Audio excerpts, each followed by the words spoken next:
ஒரு நாளின் நாள் நட்சத்திரம் திதி யோகம் கரணம் இந்த 5 அங்கங்களுமே பஞ்சாங்கம் என்று அழைக்கப்படுகின்றது. தினசரி நாம் பஞ்சாங்கங்களை படிப்பதும் கேட்பதும் நம் வாழ்வில் சகல சௌபாக்கியங்களை பெற்றுக் கொடுக்கும் என்பது அதிகமாகும்.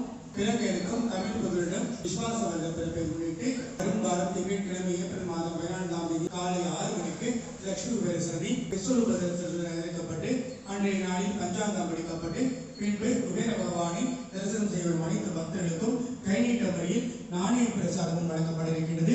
லட்சுமி குபேரர் விசுக்கணி அலங்காரத்தில் காலை 6 மணி முதல் 8 மணி வரை பக்தர்களுக்கு காட்சியளிப்பார். நடைபெறும் தீபாவளி திருநாளிலும் புதுவருட திருநாளிலும் அக்ஷய திருநாளிலும் தரிசனம் செய்திருக்கும் உடைய அனைவர் எண்ணங்களிலும் லட்சுமி குபேர சம்பத்து கொட்டட்டும் கொட்டட்டும் அரைக்காசாமணியினர்கள் எண்ணங்கள் கிட்டட்டும் கிட்டட்டும்.